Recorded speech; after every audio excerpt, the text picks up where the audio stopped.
मित्रों नमस्कार।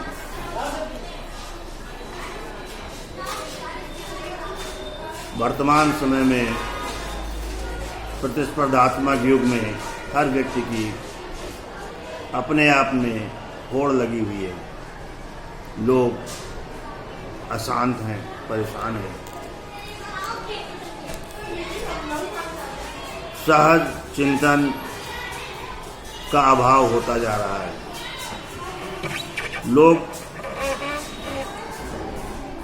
अपने अंदर की स्वाभाविक खुशी को खो बैठे।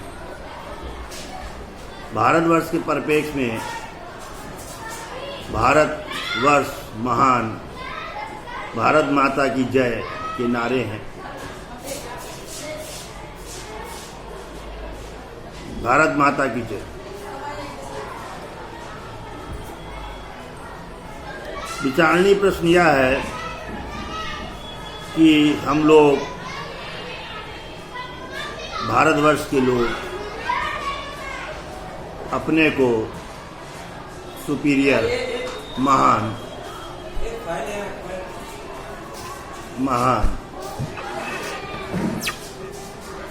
कहते हैं।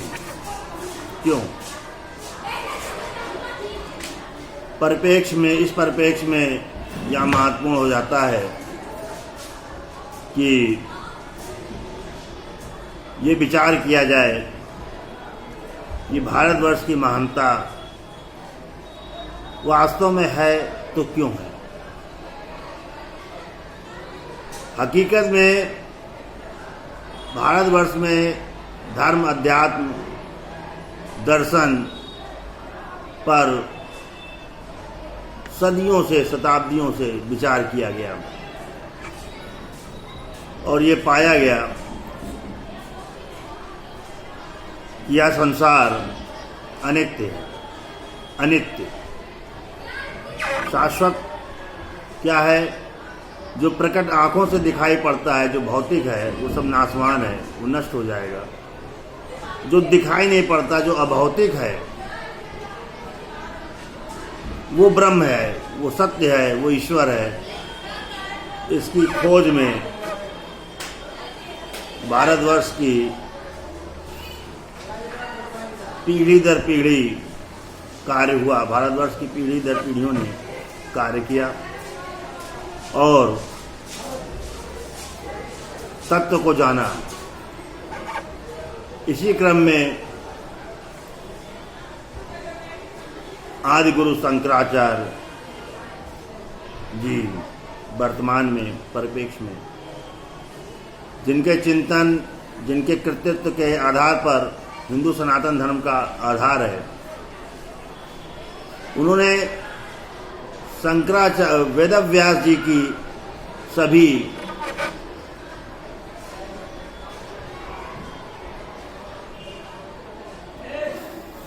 कार्यवाहियों को, सभी पुस्तकों को उन्होंने नए सिरे से पुनर्स्थापित किया और उस पर ब्रह्मसूत्र के भाष्य लिखे।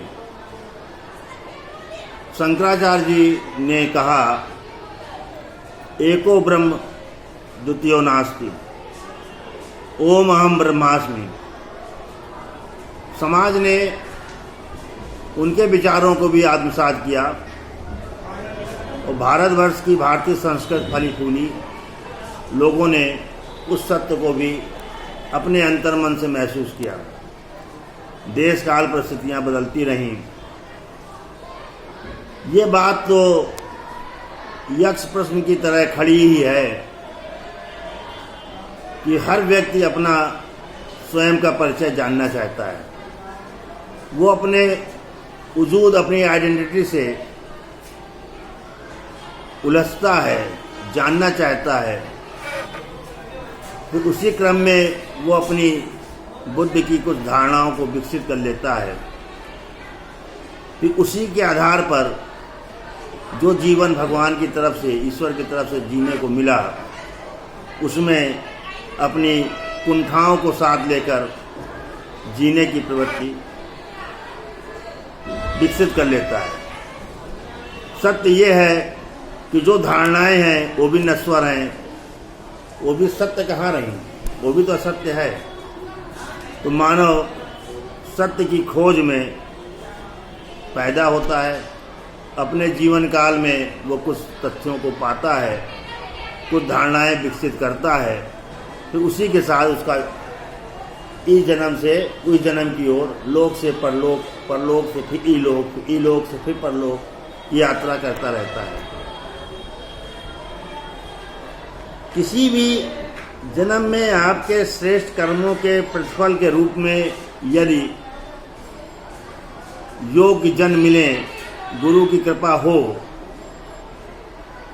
तब आपके अंतर्मन में ज्ञान का उदय हो सकता है, होता भी है।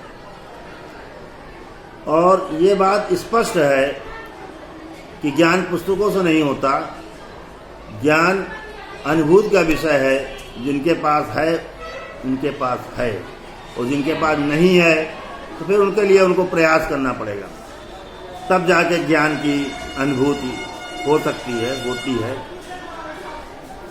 ये जो सोच है भारतवर्ष की सनातन धर्म की विचारधारा की जो सोच है, ये सोच भारत को दुनिया के अन्य देशों से, अन्य चिंतन विचारधाराओं से अलग करती है।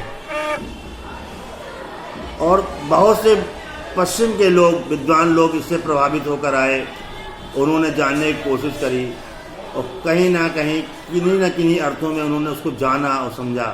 पश्चिम के विचारकों ने भी, पश्चिमी देशों के विचारकों ने भी भारतवर्ष की चिंतन विचारधारा का सम्मान किया। भारतवर्ष की प्रभु सत्ता उसके अपनी आध्यात्मिक विवेचना के आधार पर सदैव अग्रणी रही, और इस आधार पर भारतवर्ष जगत गुरु था, जगत गुरु है और जगत गुरु रहेगा। धन्यवाद।